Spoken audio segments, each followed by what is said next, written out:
정희가 거실에서 차를 마시며 진영을 맞이했습니다. 놀랐니? 내가 아직 살아있어서? 진영이 떨리는 목소리로 물었습니다. 어떻게 나왔어요? 정희가 냉정하게 대답했습니다. 그거 알아? 정신병자는 내가 아니면 안 보내. 경찰이 수갑을 채우며 진영을 체포하는 순간 모든 진실이 밝혀졌습니다.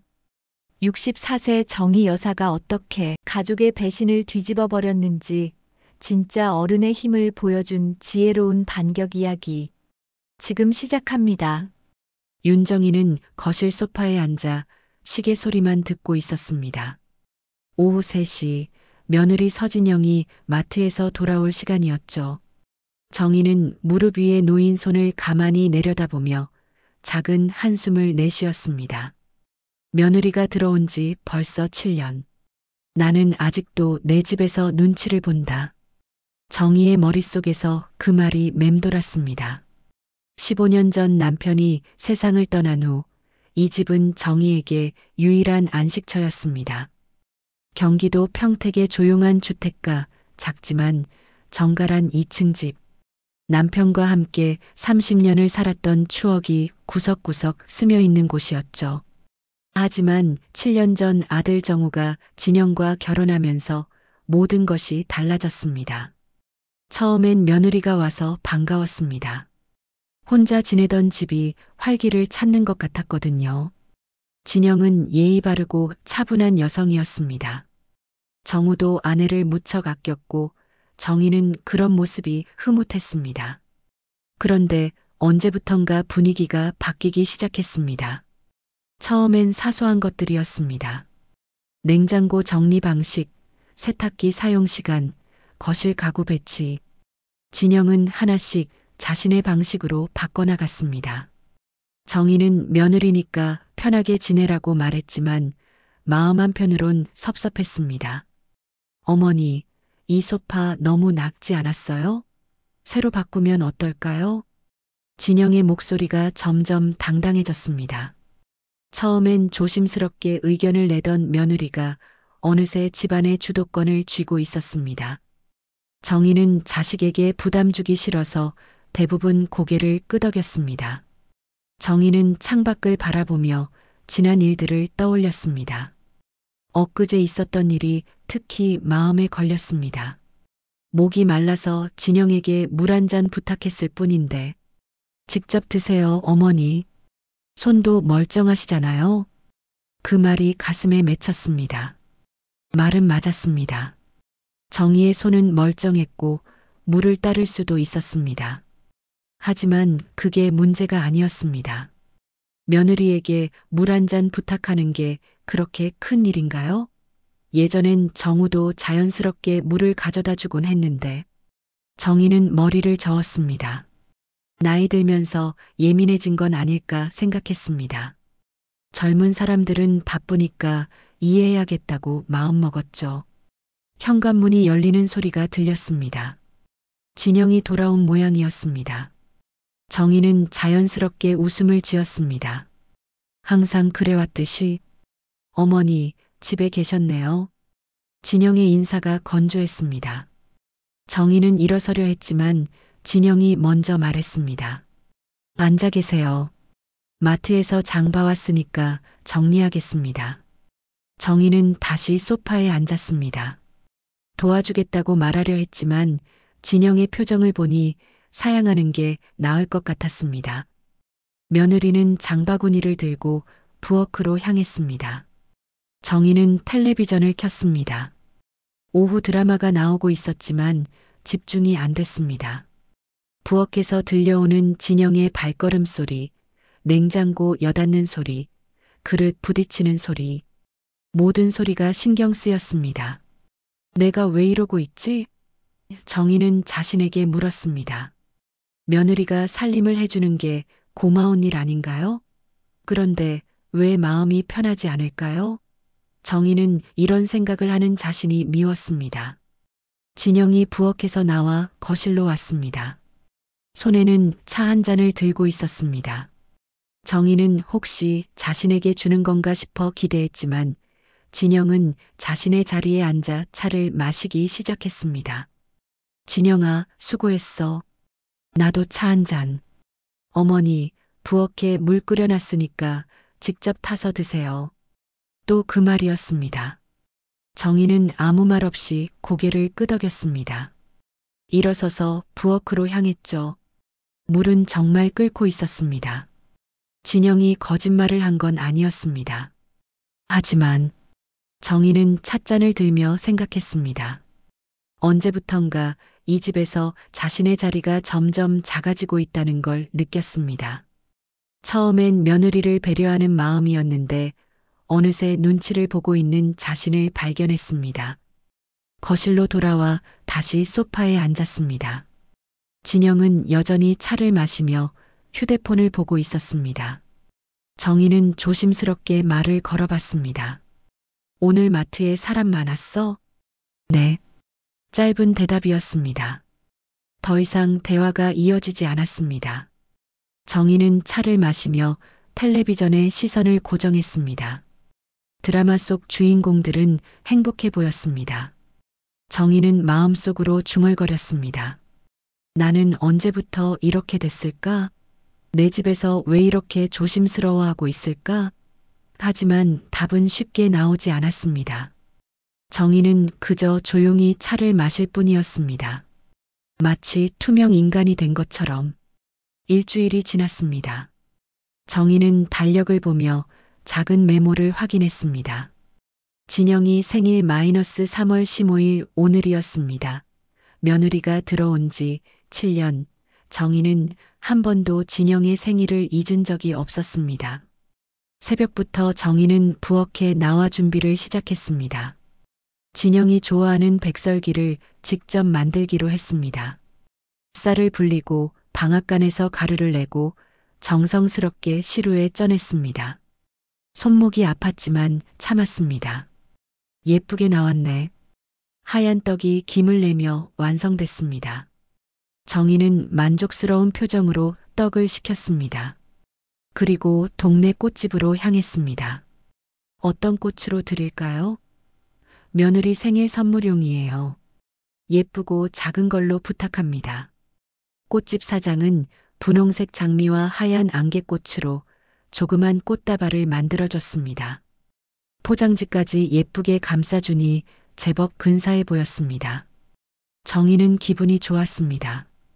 집으로 돌아와서 정희는 떡을 예쁘게 접시에 담았습니다. 그리고 작은 메모 카드에 정성스럽게 글씨를 썼습니다.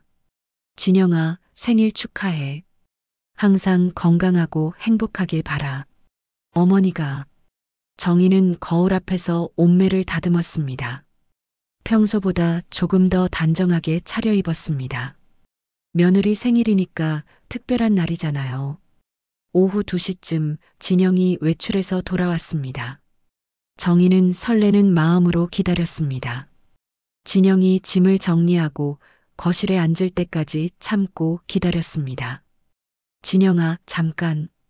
정희는 떨리는 손으로 꽃다발과 떡을 들고 진영 앞에 섰습니다. 오늘이 내 생일이잖아.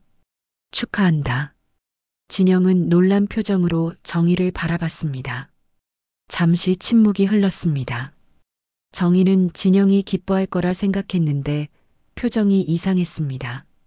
어머니, 진영의 목소리가 차갑게 식어 있었습니다. 제 생일이시라고 잔치상 차리셨어요? 정희는 당황했습니다. 잔치상이라니요? 그냥 작은 꽃다발과 떡 하나뿐인데요. 아니야, 그냥 생일이니까 조금이라도 고맙긴 한데요. 진영이 정희의 말을 끊었습니다. 이건 좀 민폐 아닌가요? 민폐라는 말에 정희의 가슴이 철렁했습니다. 민폐? 며느리 생일을 챙기는 게 민폐라니? 나는 그냥 내가 좋아할까 싶어서. 어머니, 저 요즘 다이어트 하고 있거든요. 떡 같은 거 못 먹어요. 그리고 꽃도 꽃가루 알레르기가 있어서 집에 두기 힘들어요. 정희는 아무 말도 할 수 없었습니다. 7년 동안 함께 살면서 진영이 다이어트를 한다는 얘기도 꽃가루 알레르기가 있다는 얘기도 들어본 적이 없었습니다. 미안해. 몰랐어. 정희는 떨리는 손으로 꽃을 내려놓으려 했습니다. 그때 현관문이 열리며 정우가 들어왔습니다. 무슨 일이야? 정우는 꽃다발을 든 정희와 굳은 표정의 진영을 번갈아 봤습니다. 오빠 왔어요. 진영의 목소리가 갑자기 떨렸습니다. 눈시울이 붉어지더니 눈물이 맺혔습니다. 어머니가 제 생일이라고. 진영이 말을 잇지 못하고 고개를 떨궜습니다. 정우는 상황을 빠르게 파악했습니다. 하지만 정우가 본 건 울고 있는 아내와 꽃다발을 든 어머니였습니다. 엄마, 뭐 하는 거예요? 정우의 목소리가 날카로워졌습니다. 진영이가 싫다는데 왜 자꾸 강요하세요? 강요? 나는 그냥. 엄마, 제발 그만 좀 하세요. 정우의 소리가 거실에 울렸습니다. 진영이 힘들어하는 거 안 보여요? 요즘 스트레스 받아서 잠도 못 자는데. 정희는 어리둥절했습니다. 뭔가 크게 잘못됐다는 걸 알 수 있었지만 뭐가 잘못된 건지 이해할 수 없었습니다. 정우야, 나는 그냥 생일 축하한다고. 생일 축하하는 게 이래요? 상대방이 싫다는데도 자꾸 밀어붙이는 게요? 그 순간이었습니다. 정우가 성큼 다가오더니 정희의 뺨을 쳤습니다. 엄마, 정신 차리세요. 찰싹. 소리가 거실에 메아리 쳤습니다. 정희는 뺨을 감싸쥐고 정우를 바라봤습니다. 자신의 아들이 38년을 키운 아들이 자신을 때렸습니다. 정우도 자신이 한 행동에 놀란 듯 손을 바라봤습니다. 하지만 사과하지 않았습니다. 미안하지만 진영이가 더 중요해요. 엄마도 이해해 주세요. 정희의 세계가 무너지는 소리가 들렸습니다. 꽃다발이 바닥에 떨어졌습니다. 분홍색 장미와 하얀 안개꽃이 마루에 흩어졌습니다. 진영은 여전히 눈물을 흘리고 있었습니다.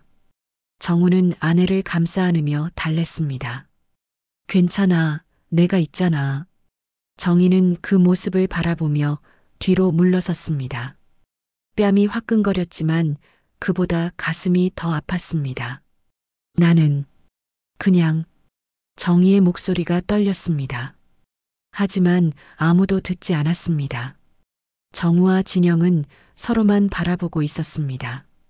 정희는 바닥에 떨어진 꽃을 주워 담았습니다. 부러진 줄기, 짓밟힌 꽃잎들, 정희의 마음처럼 부서져 있었습니다. 그날 밤 정희는 침실에서 뺨을 만지며 생각했습니다. 내가 뭘 잘못했을까? 정말로 민폐였을까? 하지만 아무리 생각해봐도 답이 나오지 않았습니다. 다만 한 가지는 확실했습니다. 이 집에서 자신의 자리는 점점 더 작아지고 있다는 것을. 그날 밤 이후로 집안 분위기가 완전히 바뀌었습니다. 정우는 정희와 눈도 제대로 마주치지 않았고 진영은 더욱 차갑게 굴었습니다. 정희는 며칠 동안 식사도 제대로 하지 못했습니다. 일주일이 지난 어느 아침 정희는 부엌에서 혼자 차를 마시고 있었습니다. 정우와 진영은 이미 출근한 후였습니다.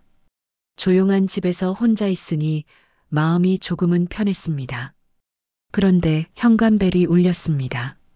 정희가 문을 열어보니 낯선 남자가 서 있었습니다.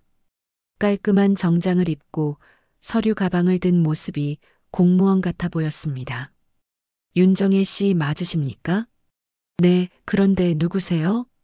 안녕하세요. 평택시 정신건강복지센터에서 나왔습니다. 잠깐 상담을 받으셨으면 하는데요. 정신건강복지센터라는 말에 정희는 당황했습니다. 상담이요? 저는 신청한 적이 없는데요. 가족분께서 신청하셨습니다. 최근에 좀 힘드셨다고 들었는데 괜찮으시면 잠깐만 얘기해 볼까요?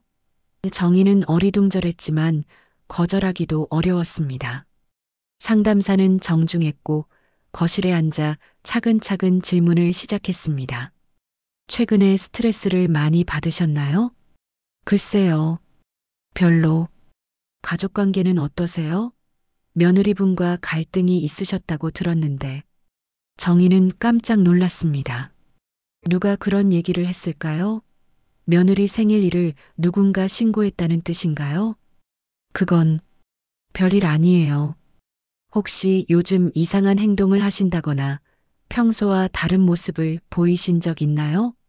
상담사의 질문이 계속 이어졌습니다. 정희는 점점 불안해졌습니다. 왜 이런 질문들을 하는 걸까요? 상담이 끝난 후 상담사는 정희에게 병원 검진을 권했습니다. 예방 차원에서 한번 검사받아 보시는 게 좋을 것 같습니다. 평택중앙병원 정신과로 예약 잡아드릴게요. 정신과요? 요즘 나이 드신 분들 우울증이나 치매 검사 많이 받으세요. 일종의 건강검진이라고 생각하시면 됩니다. 정희는 영문을 모른 채 고개를 끄덕였습니다. 상담사가 떠난 후 정희는 혼자 앉아 생각에 잠겼습니다. 누가 신고를 했을까요?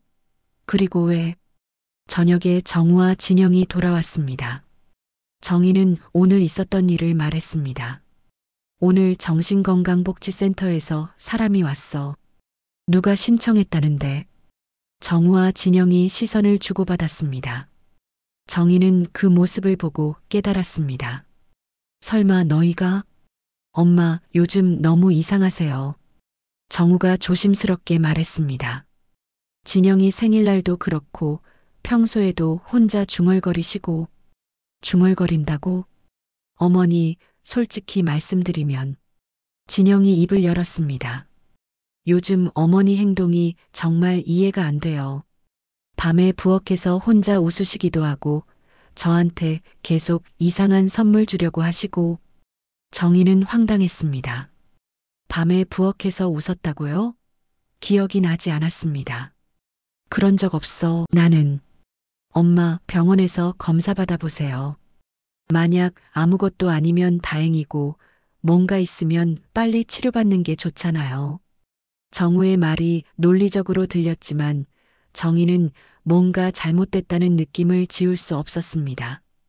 며칠 후 정희는 평택중앙병원 정신과에 갔습니다. 의사는 중년의 남성으로 친절해 보였습니다. 어떤 증상이 있으신가요? 증상이라기보다는 가족들이 검사 받아보라고 해서. 의사는 정희와 1시간 가까이 상담했습니다. 기억력 검사, 인지능력 검사, 심리상태 점검까지 다양한 테스트를 진행했습니다. 검사 결과를 보면 의사가 서류를 넘기며 말했습니다. 경미한 우울 증상과 함께 조현병 초기 증상이 의심됩니다. 조현병이요? 정희는 그 단어조차 낯설었습니다. 환각이나 망상 같은 증상은 아직 심하지 않지만 가족분들 말씀으로는 평소와 다른 행동을 보이신다고 하네요. 의사는 정우와 진영이 미리 제출한 증상 기록지를 보여줬습니다. 거기에는 정희가 혼자 웃었다는 것, 이상한 행동을 했다는 것, 며느리를 괴롭혔다는 것들이 자세히 적혀 있었습니다. 이런 기록이 있네요. 밤에 혼자 부엌에서 웃거나 가족에게 공격적인 행동을 보인다거나. 정희는 기가 막혔습니다. 언제 공격적인 행동을 했다는 거죠? 며느리 생일 축하한 게 공격적인 행동인가요? 선생님, 저는 정신이 멀쩡해요. 이상한 행동 같은 거 한 적 없어요. 환자분들은 대부분 자신의 증상을 인지하지 못하세요. 조현병의 특징 중 하나입니다. 의사의 말이 정희를 더욱 혼란스럽게 만들었습니다. 일단 2주 정도 입원해서 정확한 진단을 받아보시는 게 좋겠습니다. 입원요? 가족분들도 동의하셨고 초기에 적절한 치료를 받으면 충분히 호전될 수 있습니다. 정희는 당황했지만 거부할 수가 없었습니다. 의사의 말이 확신에 찬 데다가 정우와 진영도 이미 동의했다는 말에 더욱 위축됐습니다. 그날 오후 정희는 평택중앙병원 정신과 병동에 입원했습니다. 4인실이었고 다른 환자들이 먼저 와 있었습니다. 새로 오셨네요. 옆 침대에 할머니가 말을 걸었습니다. 무슨 병으로 오셨어요? 조현병이래요. 근데 저는 아직도 잘 모르겠어요. 할머니가 쓸쓸하게 웃었습니다. 여기 있는 사람들 절반은 그래요. 정신병원은 말이야, 미친 사람이 아니라 말을 안 믿어주는 사람이 보내는 곳이야. 그 말이 정희의 가슴에 깊이 박혔습니다. 그날 밤 정희는 병실 창문으로 밖을 바라보며 생각했습니다. 내가 왜 여기에 있어야 하지? 내가 미친 건가? 아니지. 나는 아직도 제정신이다. 오히려 내가 너무 오래 참았던 거지. 정희는 결심했습니다. 그래, 미친 척 해주마. 정희는 그날 밤부터 자신만의 계획을 세우기 시작했습니다. 만약 사람들이 자신을 미쳤다고 생각한다면 정말 미친 사람처럼 행동해주겠다는 것이었습니다. 하지만 진짜 미친 게 아니라 연기를 하는 거였죠. 다음 날 아침 간호사가 병실로 들어왔습니다. 윤정혜 씨, 아침 약 드실 시간이에요. 정희는 일부러 멍한 표정을 지었습니다. 마치 간호사의 말을 이해하지 못하는 것처럼 고개를 갸웃거렸습니다. 약이요? 무슨 약이요? 어제 의사 선생님이 처방해 주신 약이에요. 정희는 약을 받아들고는 손을 떨어뜨려 바닥에 떨어뜨렸습니다. 일부러였지만 자연스럽게 보이도록 연기했습니다. 아이고, 죄송해요. 손에 힘이 없어서. 간호사는 별 의심 없이 약을 다시 가져다 줬습니다. 정희는 약을 먹는 척했지만 실제로는 혀 밑에 숨겨두었다가 나중에 몰래 뱉어냈습니다. 정신병자? 좋아. 그가면 내가 제일 잘 쓸 수 있어. 정희는 마음속으로 중얼거렸습니다. 이제부터는 완전히 다른 사람이 되어야 했습니다. 점심시간이 되자 정희는 식당으로 내려갔습니다. 다른 환자들과 함께 앉아 밥을 먹는데 일부러 이상한 행동을 시작했습니다. 하늘이 파랗네. 파란 하늘에 구름이 둥둥. 혼자서 중얼거리며 허공을 바라봤습니다. 옆에 앉은 환자가 이상하게 쳐다봤지만 정희는 신경 쓰지 않았습니다. 밥이 하얘. 하얀 밥, 하얀 구름. 다 하얗네. 간호사가 다가왔습니다. 정희 씨, 괜찮으세요? 누구세요? 저 아세요? 정희는 간호사를 처음 보는 사람인 것처럼 대했습니다. 사실 어제부터 봐온 간호사였지만 모르는 척했습니다. 어제도 봤잖아요. 기억 안 나세요? 어제? 어제가 언제죠? 오늘이 몇 월이에요? 정희는 일부러 혼란스러운 표정을 지었습니다. 간호사는 이상하다는 듯 정희를 바라봤습니다. 오후에는 담당 의사 신유석과 상담 시간이 있었습니다. 신유석은 40대 초반의 의사로 환자들을 자세히 관찰하는 편이었습니다. 어제보다 증상이 심해진 것 같은데요. 신유석이 정희를 바라보며 말했습니다. 증상이요? 저 아픈가요? 정희는 순진한 표정으로 되물었습니다. 가족분들 얘기는 들으셨죠? 집에서 이상한 행동을 하셨다고. 집이요? 저 집이 어디에 있는지 모르겠어요. 정희의 대답에 신유석은 의아한 표정을 지었습니다. 어제만 해도 집 얘기를 정확히 했던 환자였는데 갑자기 기억을 못한다는 게 이상했습니다. 그럼 아들분은 기억하세요? 아들이요? 저한테 아들이 있나요? 정희는 정말 모르는 것처럼 연기했습니다. 하지만 마음속으로는 정우를 생각하며 가슴이 아팠습니다. 자신을 때린 아들, 병원에 보낸 아들. 신유석은 정희의 반응을 자세히 관찰했습니다. 뭔가 어색한 구석이 있었지만 확실하지 않았습니다. 그림 그리는 건 어때요? 좋아하세요? 그림요? 네, 좋아해요. 정희는 솔직하게 대답했습니다. 실제로 젊었을 때 그림 그리기를 좋아했거든요. 그럼 한번 그려볼까요? 신유석이 종이와 색연필을 가져다 줬습니다. 정희는 조심스럽게 그림을 그리기 시작했습니다. 집 그림이었습니다. 자신이 살던 집, 정우와 진영이 있는 집. 그림을 그리는 동안 정희의 손은 떨리지 않았습니다. 집중해서 세밀하게 그렸습니다. 신유석은 그 모습을 지켜봤습니다. 정희 씨, 그림도 곧잘 그리고 감정도 안정적이네요.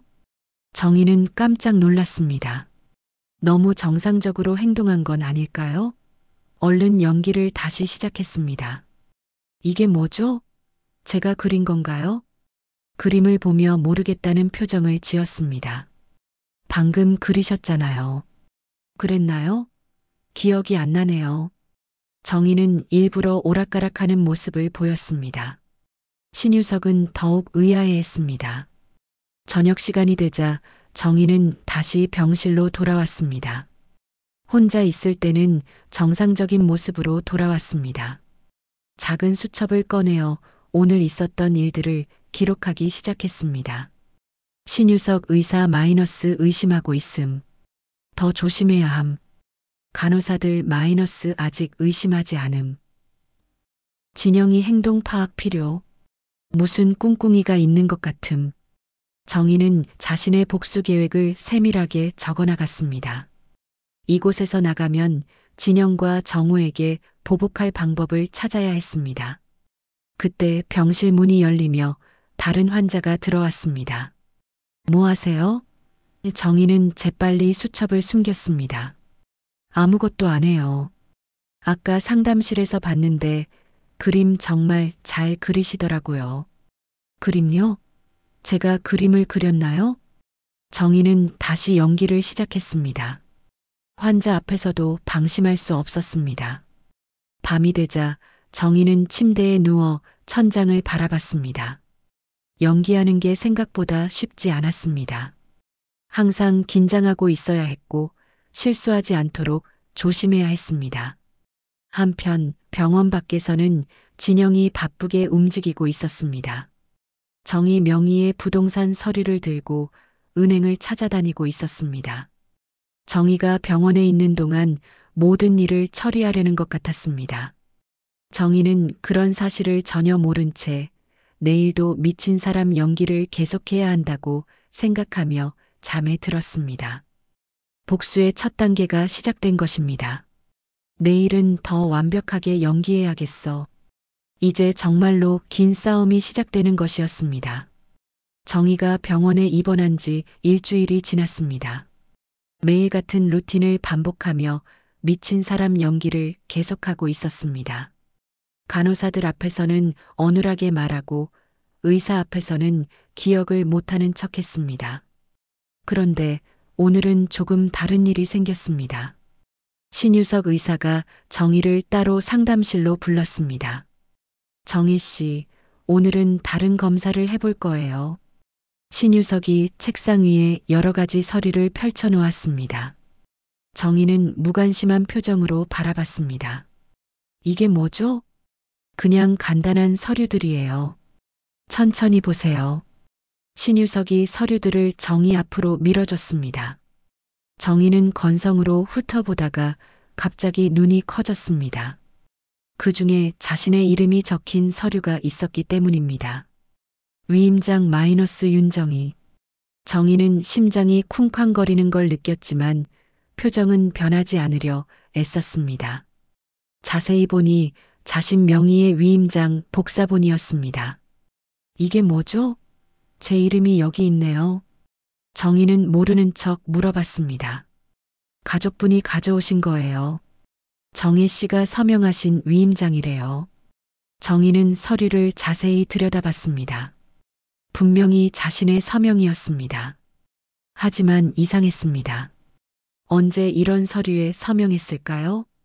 의료 결정에 대한 법적 대리인 마이너스 서진영 재산 관리에 대한 법적 대리인 마이너스 서진영 거주지 결정에 대한 법적 대리인 마이너스 서진영.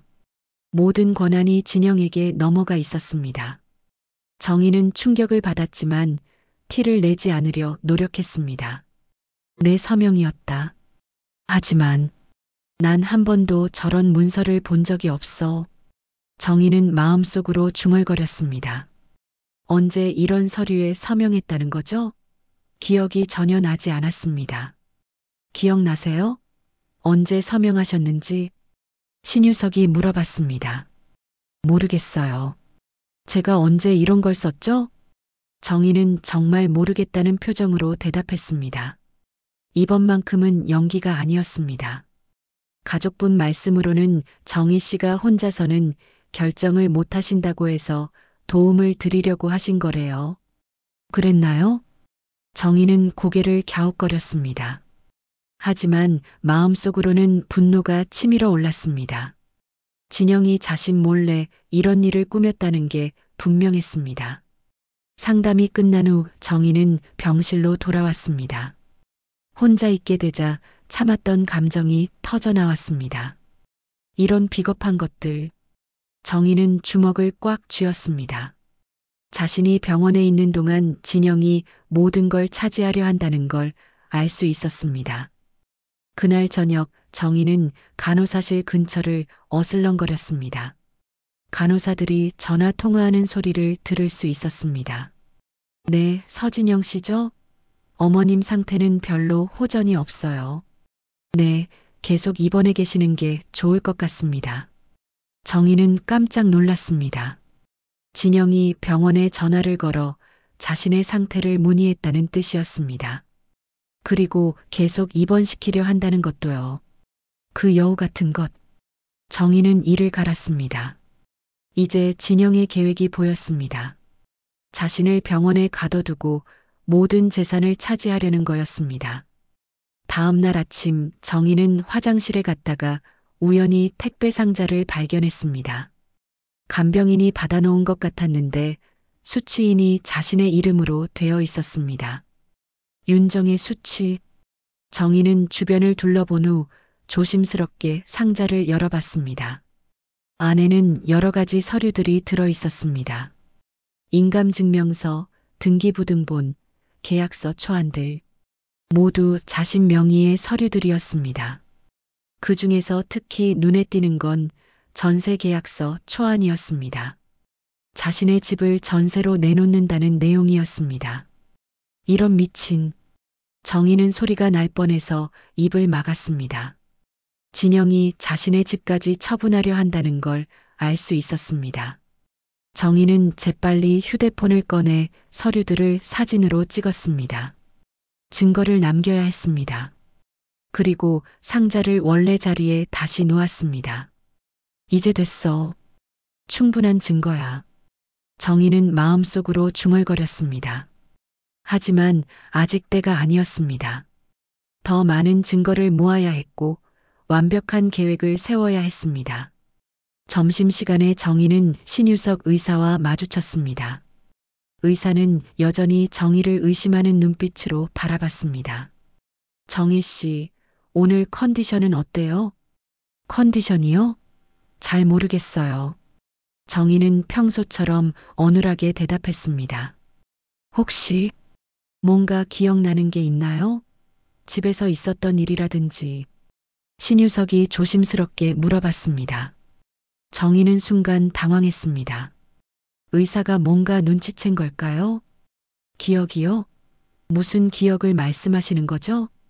그냥 혹시 누군가 정희 씨를 속였다거나 억지로 뭔가 시켰다거나 하는 일이 있었나 해서요. 그 말에 정희는 깜짝 놀랐습니다. 의사가 뭔가 의심하고 있다는 걸 느꼈습니다. 모르겠어요. 그런 일이 있었나요? 정희는 여전히 모르는 척했지만 마음속으로는 희망이 생겼습니다. 혹시 이 의사가 도와줄 수 있을까요? 그날 밤 정희는 침대에 누워 계획을 다시 세워봤습니다. 진영의 계략이 점점 드러나고 있었습니다. 위조된 위임장, 재산 처분 계획, 자신을 계속 병원에 가둬두려는 시도. 조금만 더 기다려. 때가 되면 모든 걸 폭로해 주겠어. 정희는 주먹을 꽉 쥐며 다짐했습니다. 이제 정말로 복수할 때가 다가오고 있었습니다. 그런데 그 순간 병실 문이 갑자기 열렸습니다. 간병인이 들어오더니 정희를 깨웠습니다. 정희 씨, 격리실로 옮겨야 해요. 격리실이요? 왜요? 의사 선생님 지시입니다. 상태가 안 좋아지신 것 같다고. 정희는 당황했습니다. 뭔가 잘못됐다는 걸 직감했습니다. 혹시 자신의 연기가 들통난 걸까요? 아니에요. 저 괜찮아요. 하지만 간병인들은 정희를 억지로 격리실로 옮겼습니다. 작고 답답한 방이었습니다. 정희는 그제서야 진짜 위험에 처했다는 걸 깨달았습니다. 격리실은 정희가 상상했던 것보다 훨씬 끔찍했습니다. 작은 창문 하나와 침대, 그리고 변기만 있는 좁은 공간이었습니다. 정희는 문을 두드리며 소리쳤습니다. 나 여기서 나가야 해요. 내가 뭘 잘못했다고. 하지만 아무도 대답하지 않았습니다. 정희는 절망감에 빠져 바닥에 주저앉았습니다. 뭔가 크게 잘못되고 있다는 걸 느꼈습니다. 몇 시간 후 간병인 2명이 들어왔습니다. 그들의 표정이 험악했습니다. 왜 자꾸 소리 지르는 거야? 저 나가야 해요. 여기 있을 이유가 없어요. 닥치고 조용히 해. 미친년이 설치기만 하네.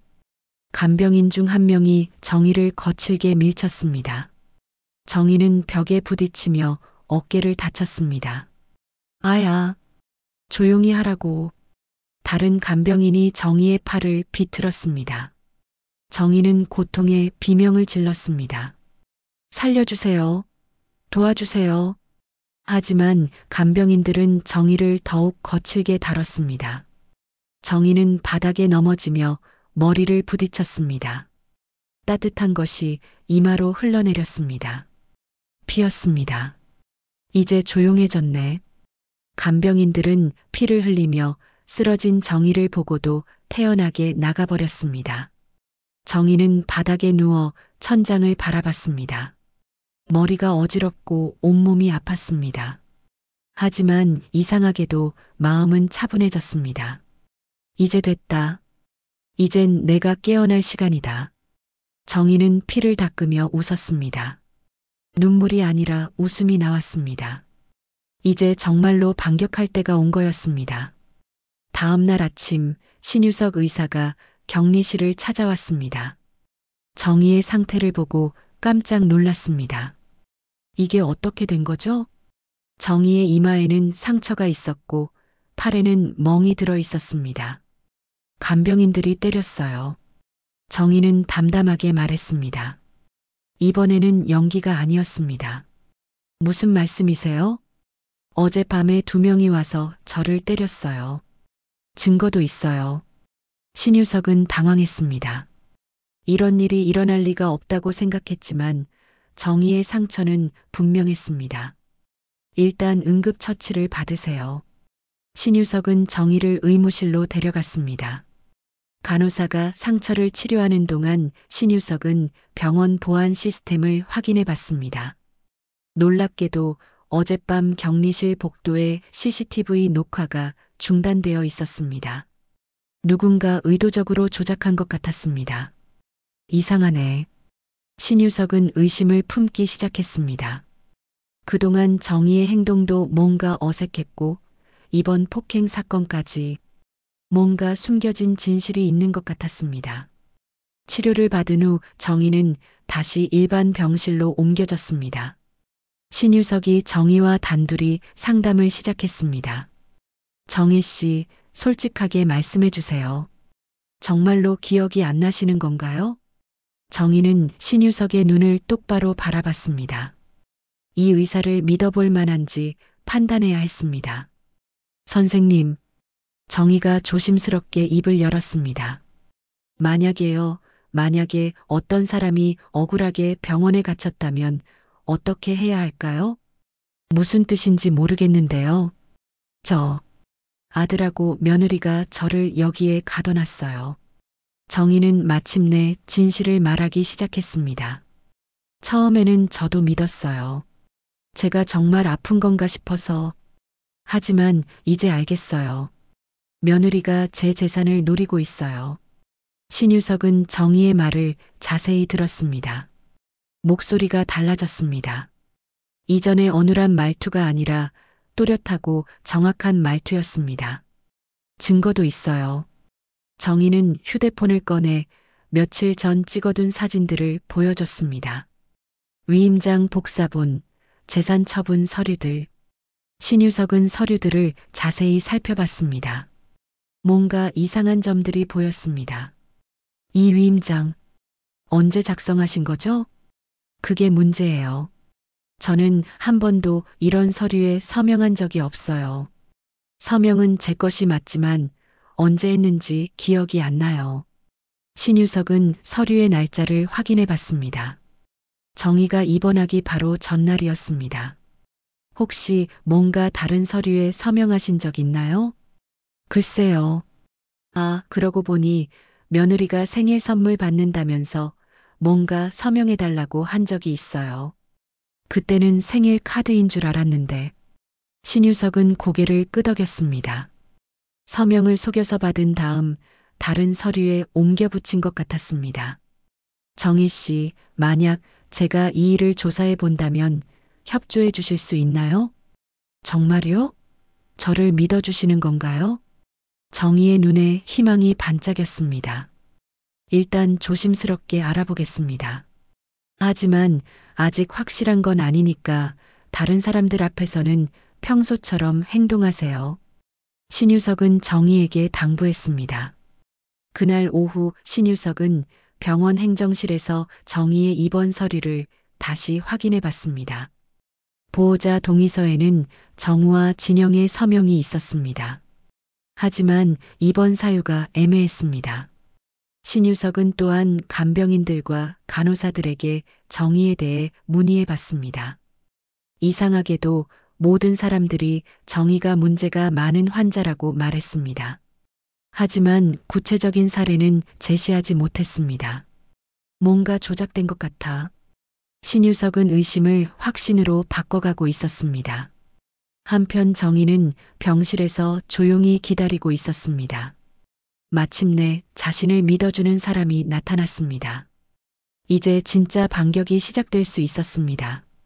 그날 저녁 정희는 창문으로 밖을 바라보며 생각했습니다. 진영아, 이제 내 차례야. 내가 얼마나 무서운 할머니인지 보여주마. 정희의 눈에는 복수의 불꽃이 타오르고 있었습니다. 긴 참음의 시간이 곧 끝날 것 같았습니다. 신유석은 며칠간 조사를 벌인 끝에 충격적인 사실들을 발견했습니다. 정희의 위임장에 사용된 서명이 다른 서류에서 오려낸 것이라는 걸 필적 전문가를 통해 확인했습니다. 또한 병원 담당자 중 한 명이 진영으로부터 금품을 받은 정황도 포착했습니다. 이건 명백한 사기죠. 신유석은 정희와의 비밀 상담에서 말했습니다. 제가 변호사 한 분을 알고 있어요. 이 사건을 맡아줄 수 있을 것 같은데 어떠세요? 정말 도와주시는 건가요? 정희의 목소리가 떨렸습니다. 오랜만에 느끼는 희망이었습니다. 네, 하지만 조심스럽게 진행해야 해요. 상대방이 눈치채면 증거를 인멸할 수도 있거든요. 신유석의 도움으로 정희는 김민수 변호사와 연락을 취했습니다. 김 변호사는 노인 권익 보호에 특화된 변호사였습니다. 사문서 위조, 재산 편취 미수, 허위 진단서 작성, 여러 혐의가 성립할 수 있겠네요. 김 변호사는 정희가 제공한 증거들을 검토한 후 말했습니다. 일단 정혜 씨가 자의로 퇴원하는 게 먼저입니다. 그래야 법적 대응이 가능해요. 계획이 세워졌습니다. 신유석은 정희의 상태가 호전됐다는 진단서를 작성하고 김 변호사는 법적 절차를 준비했습니다. 퇴원 당일 아침 정희는 마지막으로 미친 사람 연기를 했습니다. 저 집에 가고 싶어요. 간호사에게 말했습니다. 의사 선생님이 퇴원해도 된다고 하셨어요. 정말요? 집에 갈 수 있어요? 정희는 순진한 표정을 지었습니다. 마지막까지 완벽한 연기였습니다. 오후 2시 정희는 신유석과 김 변호사와 함께 병원을 나섰습니다. 진영은 정희가 퇴원한다는 사실을 전혀 모르고 있었습니다. 이제 정말 끝났네요. 정희는 병원 밖 햇살을 받으며 깊게 숨을 들이쉬었습니다. 한편 그 시각 진영은 은행에 있었습니다. 정희 명의로 전세 계약을 하려 했지만 이상한 일이 벌어졌습니다. 죄송한데요. 이 계좌가 정지되어 있네요. 은행 직원이 말했습니다. 정지요? 무슨 말씀이세요? 계좌 명의자가 직접 신청하셔서 모든 거래가 중단된 상태입니다. 진영은 당황했습니다. 정희는 병원에 있는데 어떻게 계좌를 정지했다는 거죠? 언제 신청했는데요? 오늘 오전 11시경이요. 진영은 급히 병원에 전화를 걸었습니다. 어머님 상태 어때요? 윤정혜 씨요? 오늘 퇴원하셨는데요. 뭐라고요? 진영의 얼굴이 하얗게 질렸습니다. 퇴원이요? 누가 퇴원시켰어요? 의사 선생님이 상태가 좋아졌다고 해서 보호자 동의 없이도 본인 의사로 퇴원 가능하다고 하셨거든요. 진영은 급히 집으로 향했습니다. 뭔가 크게 잘못되고 있다는 걸 직감했습니다. 집에 도착한 진영은 거실에서 정희가 차를 마시고 있는 모습을 보고 경악했습니다. 평소의 어수룩한 모습이 아니라 당당하고 냉정한 모습이었습니다. 놀랐니? 내가 아직 살아있어서. 정희가 찻잔을 내려놓으며 말했습니다. 목소리도 달랐습니다. 또렷하고 차가웠습니다. 어떻게 나왔어요? 진영이 떨리는 목소리로 물었습니다. 어떻게 나왔냐고?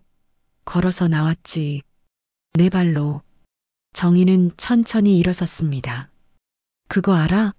정신병자는 내가 아니면 안 보내. 그 순간 현관벨이 울렸습니다. 정희가 문을 열자 경찰 2명이 서 있었습니다. 서진영 씨 계시나요? 네, 저예요. 진영이 떨리는 목소리로 대답했습니다. 사문서 위조 및 재산 편취 미수 혐의로 체포합니다. 경찰이 수갑을 꺼내며 말했습니다. 잠깐, 이게 무슨 일이에요? 진영이 소리쳤습니다. 묵비권을 행사할 수 있으며 경찰의 미란다 고지가 이어졌습니다. 진영은 믿을 수 없다는 표정으로 정희를 바라봤습니다. 어머니, 이게 뭐예요? 저를 왜 신고하신 거예요? 신고? 나는 아무것도 안 했어. 정희가 차분하게 말했습니다. 다만 진실을 말했을 뿐이야. 내가 내 서명을 위조했다는 것, 내 재산을 노렸다는 것, 나를 병원에 가뒀다는 것, 모든 걸 말했어. 그건 어머니를 위해서, 나를 위해서? 정희가 비웃었습니다. 나를 위해서 내 집을 팔려고 했다고? 나를 위해서 내 통장을 정지시키려고 했다고? 진영은 아무 말도 할 수 없었습니다. 모든 증거가 드러난 상황에서 변명할 여지가 없었습니다. 아들은 어디 있어요? 정우는? 진영이 마지막으로 물었습니다. 정우는 회사에 있을 거야. 곧 연락 받을 테고. 정희의 말이 끝나기 무섭게 정우가 뛰어들어왔습니다. 회사에서 급히 연락을 받고 온 모양이었습니다. 엄마, 이게 무슨 일이야? 정우는 수갑을 찬 진영을 보고 당황했습니다. 진영이를 왜 체포해요? 아들아, 내 아내가 뭘 했는지 알아? 정희가 정우를 바라보며 말했습니다. 나를 미친 사람으로 만들어서 병원에 가두고 내 재산을 모두 빼앗으려 했어. 그럴 리가 없어요. 진영이가 왜 그런 일을. 증거가 다 있어. 정희는 김 변호사가 준비한 서류 뭉치를 정우 앞에 놓았습니다. 위조된 위임장, 몰래 처분하려던 부동산 서류, 병원 관계자와의 유착 증거. 다 여기 있어. 정우는 서류들을 보며 바닥에 주저앉았습니다. 믿고 싶지 않았지만 증거는 명확했습니다. 진영아, 이게 정말이야? 진영은 고개를 떨궜습니다. 더 이상 변명할 수 없었습니다. 경찰이 진영을 끌고 나가는 모습을 바라보며 정희는 마음 한편이 시원했습니다. 하지만 동시에 슬프기도 했습니다. 가족이라고 믿었던 사람들에게 배신당한 상처는 쉽게 아물지 않을 것 같았습니다. 진영이 체포된 지 석 달이 지났습니다. 재판에서 진영은 사문서 위조와 재산 편취 미수 혐의로 유죄 판결을 받았습니다.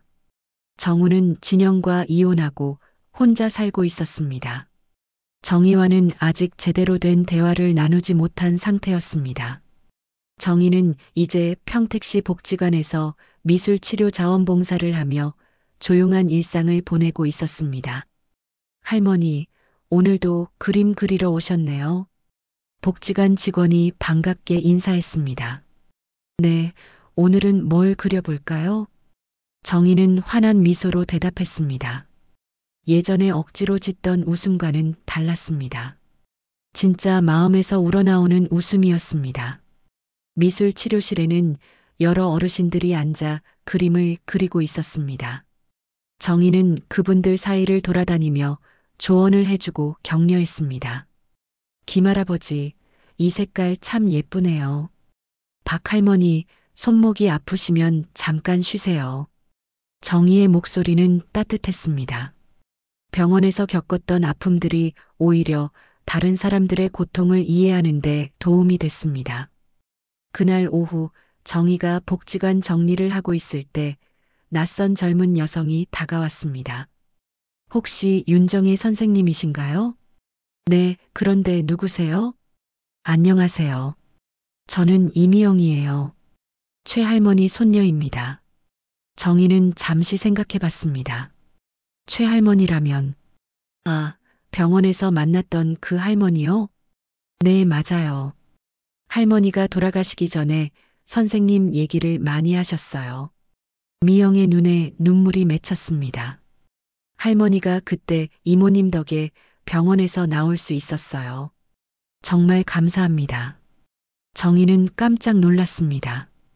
병원에서 만났던 그 할머니가 자신을 기억하고 있었다는 게 신기했습니다. 저는 별다른 일 안 했는데요. 아니에요. 할머니가 말씀하셨어요. 선생님이 진실을 말하는 용기를 보여주셨다고, 그래서 자신도 용기를 낼 수 있었다고. 미영은 정희에게 작은 봉투를 건넸습니다. 할머니가 남기신 편지예요. 선생님께 꼭 전해드리라고 하셨어요. 정희는 떨리는 손으로 편지를 받았습니다. 봉투를 열어보니 정성스럽게 쓰인 편지가 들어 있었습니다. 정희 씨에게 병원에서 만났을 때 당신의 모습을 보고 큰 힘을 얻었습니다.